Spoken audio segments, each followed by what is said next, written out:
Greetings Terrarians, Chaos here. Welcome to September. Summer might be on its way out the door, but things are going to be heating up for the channel this month. I'm sorry, I couldn't help it. We're kicking this month off with Commenters Day. If you're new to the channel, Commenters Day is a series where I build the highest upvoted build suggestion from the previous month. If you'd like to suggest a build for the series, simply leave a comment on this video with your build suggestion, or you can upvote other build suggestions that you would like to see me take on next month. This month's top voted comment is from NF89, who suggests themed houses for bosses. This suggestion is very intriguing, but it's also a really massive one. There are far too many bosses to be covered in a single video, so if you all like the builds that you're going to see today, be sure to leave a like and subscribe so that I know that you want me to finish off the boss list in the future. For the sake of time, I'm only going to be doing pre-hard mode bosses today. Chaos from the future here, and at the time of editing, I realized that I completely forgot the Queen Bee, much like I often do in my playthroughs. So if I finish off the boss themed houses in the future, I'll be sure to build one for her. Normally, I would time-lapse the Commenter Day builds, but today I spent over 12 hours building, which is far too long for a time-lapse, and you wouldn't be able to tell what was going on. It would be going so quickly anyway. So instead, I'll just be going over the completed builds individually, starting with the King Slime. So usually when I see boss-themed houses, it's people building houses out of the bosses, and they look like the bosses, and that does look great, but I wanted to do something a bit different for this video. And while I have seen a slime overtaking a build before, I wanted to do my own take on it, and so that's what I did today. But all of the boss-themed houses that I'm going to be doing today will not be houses that look like the bosses, but rather have elements of or segments of the bosses within the houses. So here we have one of my standard medieval style house builds with the slime. Now for the slime block itself, I did go ahead and paint it with some sky blue paint just so that it better matched up with the paint that I threw onto the segments of the bricks and the walls. Because if I left it unpainted, it would be ever so slightly darker, as you can see here, in a different shade than the paint that I'm going to be painting with. I can't paint this with the regular blue paint because it's simply too dark, and I had to go with the sky blue paint. But if I wanted that sky blue paint to match with the slime, I had to paint the slime block itself. So I started off by building the house, and then I built the slime around it, and then kind of just incorporated parts of the build into the slime itself and filled in the gaps. And then I just painted segments of the build with some sky blue paint. Anywhere that it would have been brown, such as this wood, I had to paint it with normal sky blue paint and not deep. That's because there's an issue, or maybe it's functioning how it's intended, but let's grab some sky blue paint and I'll show you what I'm talking about. If I were to paint anything that's brown with this deep sky blue paint, you'll see that it kind of comes off with a green or kind of a off-green texture, which is absolutely not what I'm going for. It doesn't match the slime at all. But if you were to paint that same block with normal sky blue paint, it actually does look the color that it's supposed to.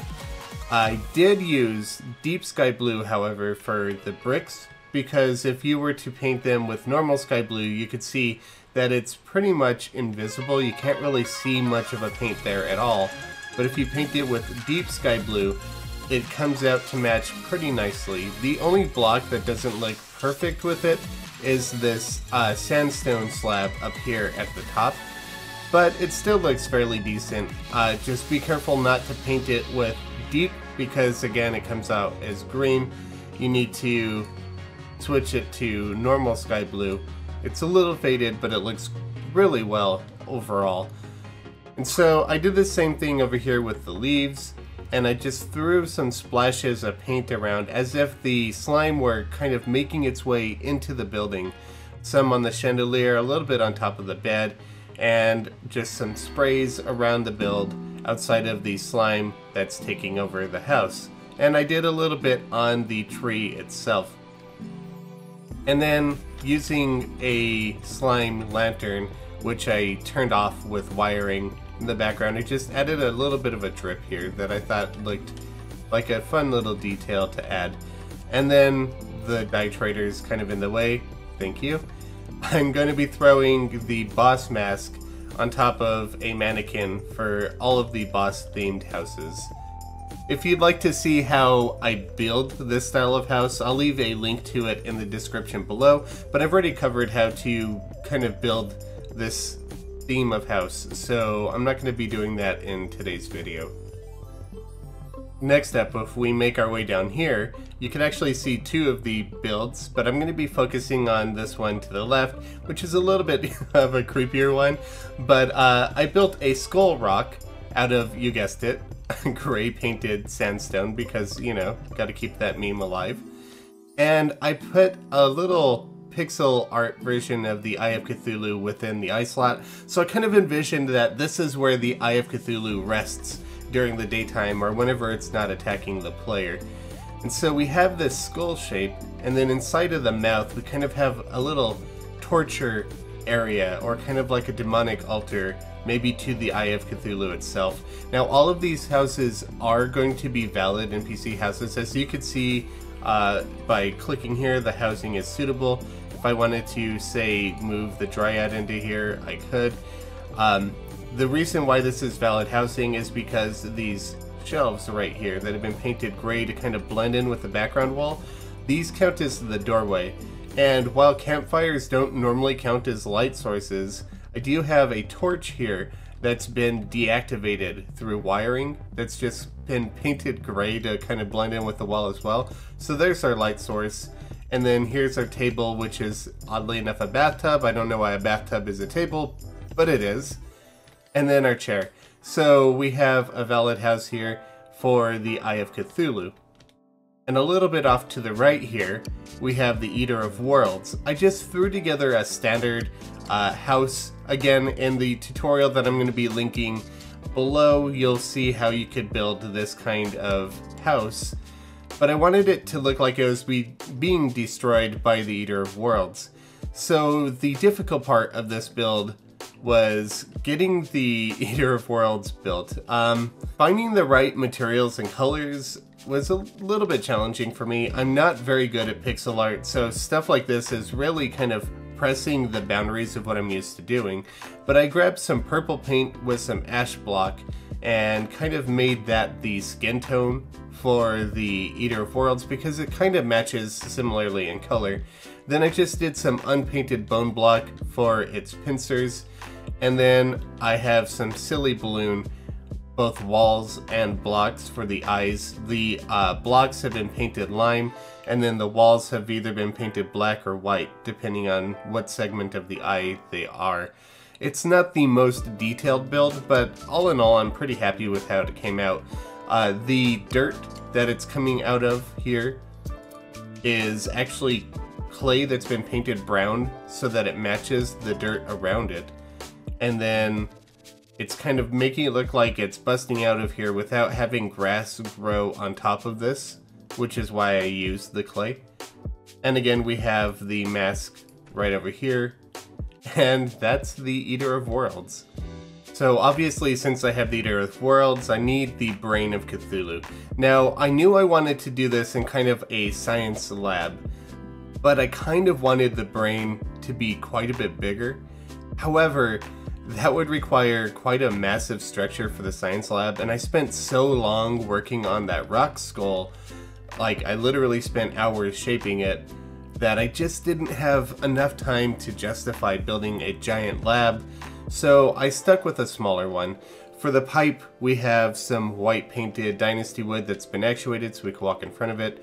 And then for these pipes up top, we have palladium column that's been painted gray.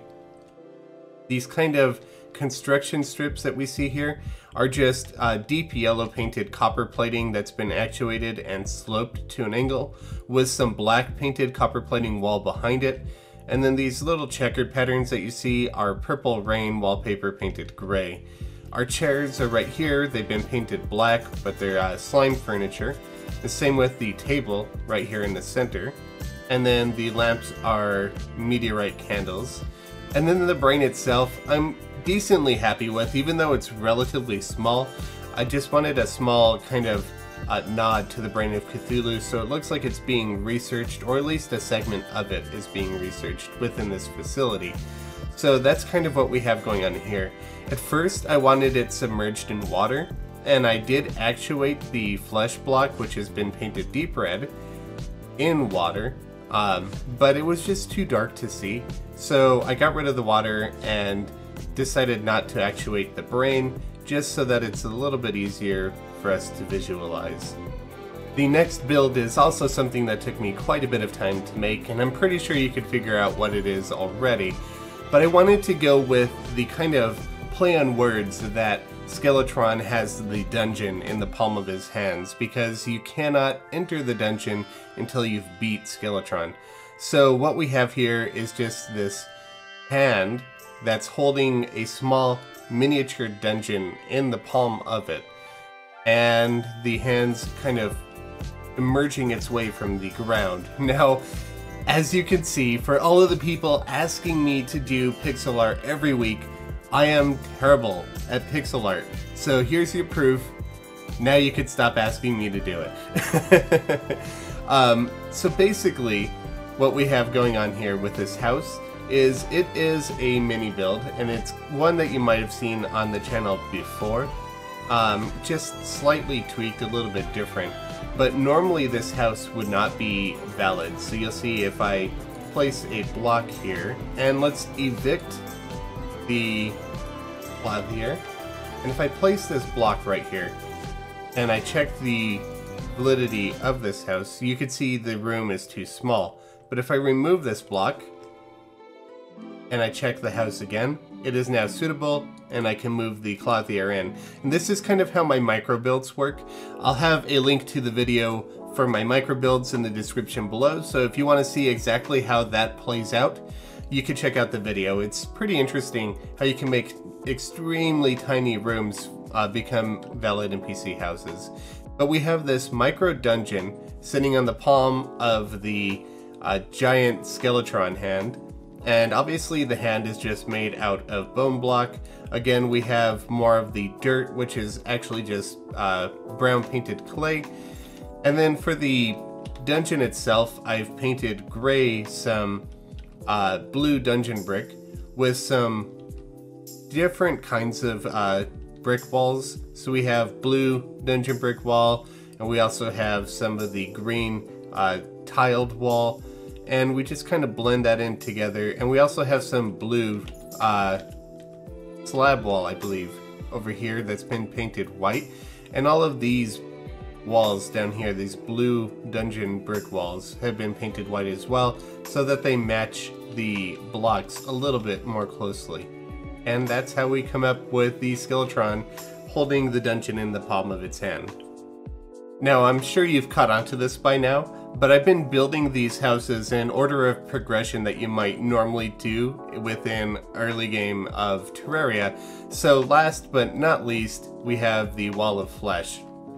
I just wanted literally a wall of flesh for this build, so I did kind of one of my medieval standard tower style builds with I did a kind of blood drop or a teardrop painted red. And then for the Wall of Flesh itself, it's deep red painted flesh block. The reason why I paint it deep red is because if I leave it unpainted, not only is it a little bit muted, but we get little segments like here where we have purple and bits of white and green and pink popping through. And that might be something that interests you, but it's not something that interests me.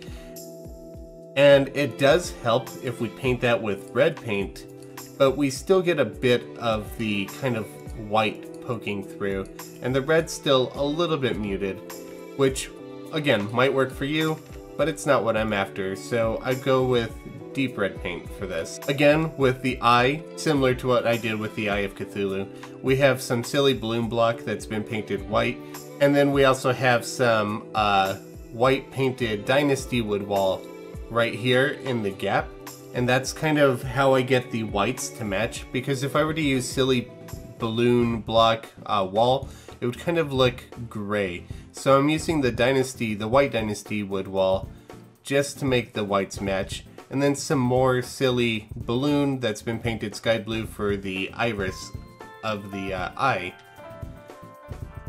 For the mouth, I just kind of shaped it roughly how I wanted the mouth to look, and then just capped off some pointy shaped bone blocks in it. And there's really not much more to this house than that. And that's going to do it for today's video. So we have the Wall of Flesh, Skeletron, Brain of Cthulhu, Eater of Worlds, Eye of Cthulhu, and King Slime. I hope you guys have enjoyed these builds. If you did, be sure to leave a like and a comment, and don't forget to leave a comment with your build requests for next month Commenter Day. Thank you all very much for watching. I'll catch you all later. Happy building.